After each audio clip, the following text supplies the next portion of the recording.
All right, Denise, time to go to advisory. Let's go.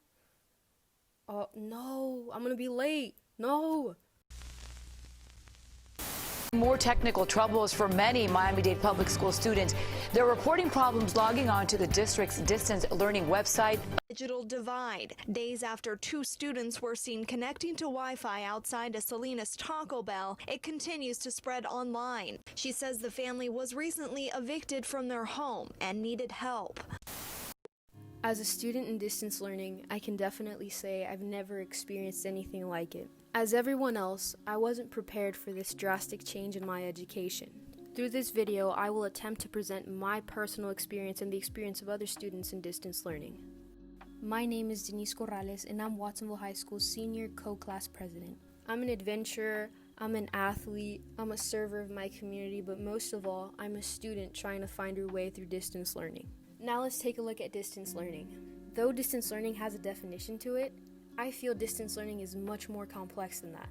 I feel everyone has their own definition for distance learning, and that's something I want to stress in this video. In less than 3 hours, I interviewed 20 students from grades 9 through 12 at Watsonville High School and asked them about their experiences with distance learning. With all the data and responses I collected, I can firmly say there is a trend on how students are feeling during distance learning. I focused on 4 major questions: the good, the bad, improvements that can be made, and questions rated on a scale of 1 through 10. At the end of my first interview, a student presented to me this quote. He said, "Distance learning isn't about learning, it's about passing." I then decided to use this quote and ask other students how they felt about it on a scale of 1 through 10. 1 being completely false and inaccurate, and 10 being completely accurate. The numbers speak for themselves. It is clear that most students feel the need to complete work for the purpose of passing rather than actually learning and retaining information. I beg to question, what will happen when we return to school? What will happen when all these concepts need to be put into practice in a present state? How will students perform? What will their futures look like? I conducted a second rated question where I asked students to rate their experiences with distance learning on a scale of 1 to 10. 1 being the worst thing ever, 10 being the best thing ever. After recording the students' responses and finding the mean, I found that most students are unsatisfied with distance learning at a scale of 4.0. You may be asking yourself, why do students think so poorly about distance learning? What are some good things? What are some bad things? What are some things we need to improve? Well, here are the thoughts of some Watsonville High School students. So some things that have been working for distance learning is the ability to go back to the video of the Google Meet if the teachers are recording the meeting, and to see the lessons more in depth and even slow it down if we need it. And also that the teachers show their weekly planner so we know what to expect in class, and we have a list of everything we need to do or will be doing. But some bad things for distance learning for me is the really bad internet connection, and some of the teachers who ask us to turn on their camera require it. Don't get me wrong, I want my camera on, but just sometimes my connection just won't allow it. And the bad thing also is when it's time to go to class and the teachers hasn't opened the class, and it makes me worry if it's my internet or they just haven't started the meeting. So with all of that, some things that I think the district could improve on maybe is better hotspots for rural areas. Now let's take a look at more opinions. After conducting my interviews, I noticed there were trends on how people felt about distance learning. I would like to start off by focusing on the good of distance learning. Some students expressed the liking of having weekly planners because it helps them prepare for the week. It also gives students a place to go and check for more instructions. Another good thing expressed about distance learning was being able to review lessons. We all learn at different paces, and having Google Slides or documents with instructions or lessons helps students review what they didn't fully grasp during class.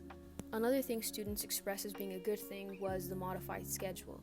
It gives students an opportunity to get extra hours of sleep, which are essential for performance in class. Now let's focus on the bad. 16 of 20 students expressed feeling overwhelmed with work. I understand that teachers are trying to compensate for the work that would have been done in class, But what's really happening is students are feeling overwhelmed with work, increasing their stress, then directly leading to them failing. Another key issue is Wi-Fi connection. Some students don't have access to Wi-Fi. The hotspots given by the district are not reliable in certain areas. Some students have multiple siblings using the same internet connection at their home. This then makes their internet act slow. And a key issue also brought up was the lack of understanding. We all don't have the privilege of having high-speed internet. A common thing I've heard as a student is some teachers have said, well, go to the plaza to access internet, or find better internet connection, or figure out a way to have better internet connection. Not all of us have the ability or privilege to leave our homes just to access class. Another issue are the performance of the Chromebooks. The Chromebooks provided by the district are not the best when it comes to accessing Google Meets and assignments at the same time. What makes the functioning of the Chromebook even worse is when teachers almost mandate their students to turn on their screens. The entire Chromebook almost freezes up sometimes and slows down. Segueing into another topic, teachers mandating their students to turn on their screens is a huge issue. I understand teachers want to make sure that their students are being attentive to class, but forcing students or almost mandating your student to turn on your screen is a complete violation of privacy. We all don't have quiet spaces or proper environments to learn at home. Another issue expressed was the lack of good communication. Several students expressed to have emailed teachers or staff and not receive a response. And finally, students have also expressed the feeling of having to self-teach themselves concepts because of the accessibility and the length that Google Meet itself can go to teach students. Now let's look at some suggestions for improvement. Some students have suggested perhaps lighter workloads. This then I believe would encourage students to complete assignments without feeling burdened. Students have also suggested better resources provided by the district or school, like better hotspots. Students have also suggested better communication between teachers or staff and students. And finally, students have expressed the desire for teachers and staff to be more understanding of different situations. We don't all have a picture-perfect life.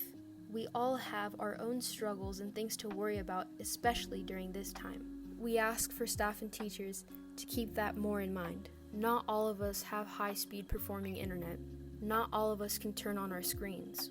Not all of us have good working environments. Some of us have younger siblings to teach. Some of us have at-home responsibilities. Some of us have to work. Some of us are first-generation students having to figure things out on our own. Some of us are adventurers. Some of us are athletes. Some of us are big brothers and big sisters.